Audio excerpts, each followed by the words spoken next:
This is a Course in Miracles question. Thank you for that. Hi, Lou. Can you explain the Last Judgment, chapter 2,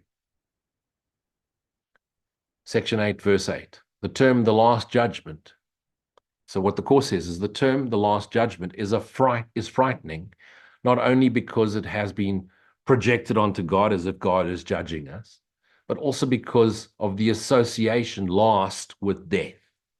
So we think, oh, we're going to die, now we're going to be judged. Ego duality. This is an outstanding example of upside down perception.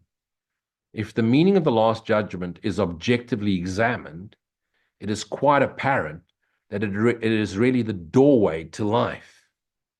No one who lives in fear is really alive, because fear is death. Fear is being trapped with guilt, sin, fear, guilt, or sin, guilt, and fear. Your own Last Judgment cannot be directed towards yourself because you are not your own creation. So when you think you're judging you or judging other people, what are you really doing? Nothing. You're not actually judging anything because there's no you to judge and there's nothing to be judged. So get rid of your idea that you're judging and that you're judgmental. Actually, you're not. When you think you're judging, you're just doing nothing, but trapping yourself in nothing.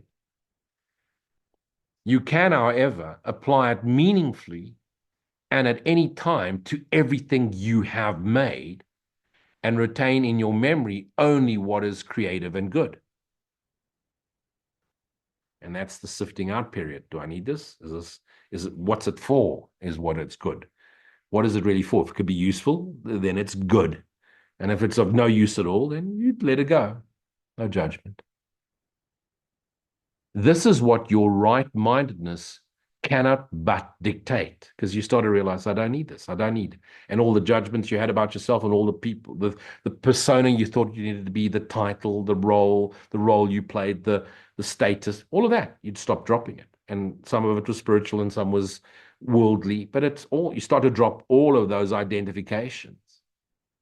The purpose of time is solely to give you time, choose again, to achieve this judgment. It is your own perfect judgment of your own perfect creations. When everything you retain is lovable, there is no reason or for fear to remain with you. This is your part in atonement. So realize this. God cannot judge because God cannot see error. God is pure energy, first of all, pure love, pure light, ever extending. And what are you? The extension of pure energy, pure love, pure light.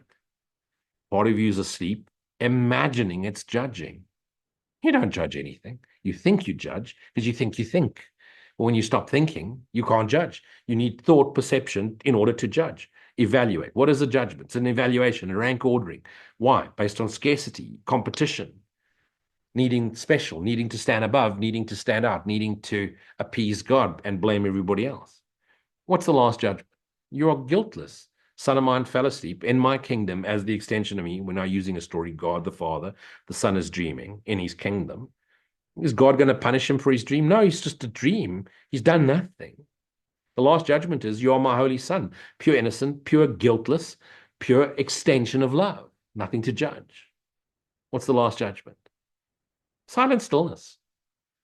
Nothing to judge. You awaken to self, you recognize I'm the extension of God, and I've never, ever not extended the joyous lightness of being, which is beingness, God. What's the last judgment? There's nothing to judge. What's the last judgment? I am, be still, and know. There's no judgment. It's a story we told ourselves to feel better about ourselves because we imagined a God because we forgot what we are. And when we forgot what we are, we forgot what God is. And so something inside us called us and we misperceived it and created a character, an idea, an ideology, which we worshipped in fear of God. And hence the fear of the last judgment because we're going to be naughty. You've sinned. Do you realize that every single sin, everything that everybody's ever done, everything evil everybody's done, you've done it. And everything beautiful and good and loving the Christs have done and shared the miracles, you've done. All of it's you, every single character. And a part of it is more aligned with the truth of what you are, miracle-mindedness. And a part of it's completely not aligned with what you're, the shadow self, the darkness, the evil in the dream. All of it's you, but only one of it's real. And it's the right-minded look. You're looking at it right-minded, which means nothing's ever happened. I am the pure light of awareness. I'm the pure lightness of being. What else is there? Do you feel the last judgment? And you've made the illusion real. You've made your body real. You made God real. And you think something's going to judge you and punish you.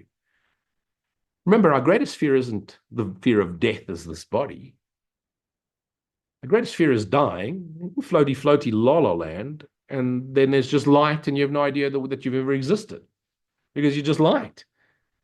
And you fear that. But yet, when you return to the light, the joyous lightness of being, and you're pure, unadulterated, undifferentiated joy, you won't have any memory because you don't have any memory when you're present, when you're joyous, when you're happy in this world. You're not thinking when you're fully happy and present in whatever you're doing. It's only when you think you go in the past and project in the future, then you're unhappy. When you're present in the joyous lightness of being, that's it.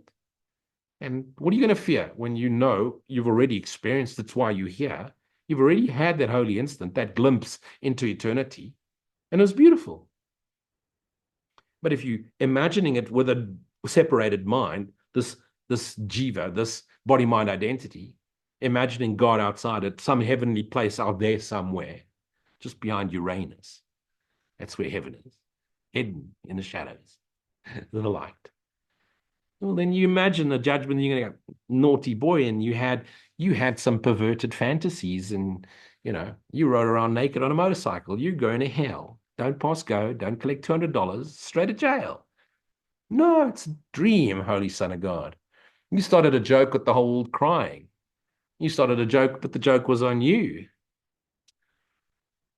And now you forgive yourself and you forgive your joke and you laugh at the tiny mad idea that never really happened in your absolute reality, your present moment awareness with the presence, which is God, with the presence, which is what you are as the extension of. Be that knowingly.